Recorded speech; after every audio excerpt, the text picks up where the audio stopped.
morning, everyone. I must admit I was extremely surprised when I was asked to be your guest of honor today because I wasn't exactly a model student when I was at school. And I think most of my teachers would be very shocked to see what I've achieved since those days, except maybe my biology teachers. Ever since I can remember, I have been obsessed with all animals, big, small, wild, or domestic, with a particular passion for wildlife. A few years ago, I decided I would do something to raise awareness about pangolins, just because they are one of my very favorite animals, and so few people even know about them, let alone the fact that they are the most trafficked mammal on the planet.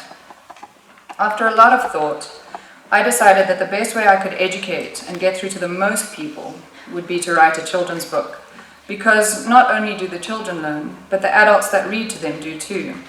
So I wrote my first children's book, called What on Earth Is That?, which is a fun, rhyming, illustrated adventure about a pangolin, with pangolin fact and photo pages at the end. What started out as a small thing turned out to be a huge success. And the book got picked up by Penguin Random House, who are the biggest publishers in the world.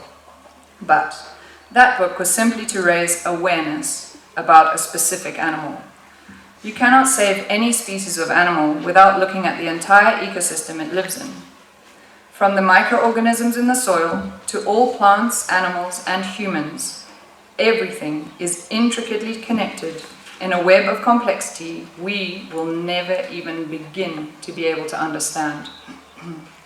It's funny how fate gives you nudges in the right direction, because it was this little book that set out the course and plan for the rest of my life. I don't think my love of wildlife is any coincidence. My father, Alan Savory, is a world-famous Zimbabwean ecologist who has dedicated his entire life to finding the solution to reversing desertification in order to save the wildlife he loves. On this lifelong journey to find answers, he stumbled upon a far bigger issue. He realized that desertification is not only the biggest threat to all wildlife in the world, in Africa, but to all life on our planet, and it now threatens humanity as a whole. Desertification is the cause of most of the global issues we are all facing today. Ever-increasing droughts, floods, poverty, poaching, wildfires, social breakdown, mass immigration to cities, violence, and climate change. And what he discovered was that desertification was being caused by one single thing: how we make our management decisions. He worked out that all tool-using animals, including humans, use a genetically embedded universal decision-making process. We have a goal or objective, which is always based on a need, want, desire, or to solve a problem. The context or reason for our decisions has always been very narrow or simple, because our tools became far more sophisticated, it entirely changed our social behavior, and therefore our environment. As soon as this advance in our technology happened, we created an unavoidable web of social, cultural, economic, and environmental complexity or knock-on consequences for ourselves with every single decision or action we took. From that time onwards, we began seeing increasing symptoms of our inability to manage the complexity we had created.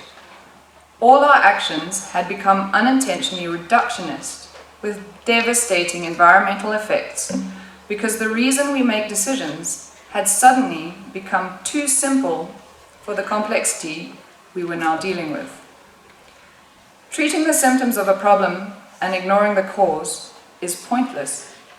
Imagine if someone is hitting you really hard over the head once a day, every day, with a cricket bat.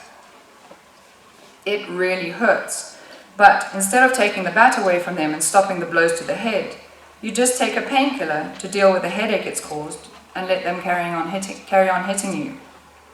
So, today, we have endless successes with everything we make. Planes, computers, cars, phones, dams, chemicals, etc. But absolutely everything we manage is collapsing all around us.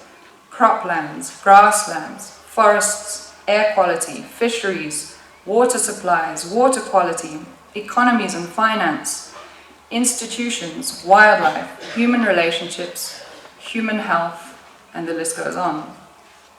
In 1984, my father developed the Holistic Management Framework, which, for the first time in our history, allows us to be able to successfully manage complexity. This framework asks people to make a simple but fundamental shift in the context or reason they make all their decisions. And anyone who manages land is truly dealing with all social, cultural, economic, and environmental complexity. So they get to learn about animal impact and the holistic planned grazing process, which is a new biological tool that can and is being used in the right situations to regenerate land. Holistic management will ensure that you always make the best decisions or choose the best practices appropriate for your unique situation at any given time, because nowhere on earth will you ever find the exact same social, cultural, economic, and environmental complexity being managed twice. This process is already being used successfully on over 60 million hectares on six continents to reverse man-made desertification and save wildlife and the communities that live amongst them. Because my father was so used to dealing with scientists, he would make all of this sound very complicated. I used to challenge him constantly to simplify it, and when he thought he was, I would tell him to simplify it even further. And as I understood it more and more, and got more and more frustrated with him, it dawned on me that I could just simplify it myself. And that's when I realized that this is what my next educational children's books had to be about. I have recently finished those next 2 books, and they are about to be published.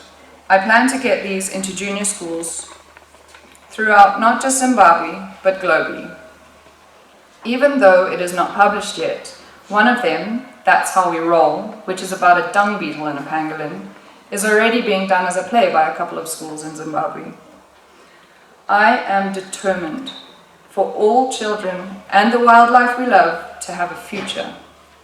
And I have dedicated my entire life to teaching children about this vital new way of making decisions. Because adults really struggle so much to accept or adapt to new thinking, but children pick it up very quickly. I am now teaching holistic management as a subject in a senior school in Harare, and have more and more schools interested, so we are now working on urban and rural curriculums for it. My father and I are also working on getting Zimbabwe to be the first ever country to develop a national holistic land policy.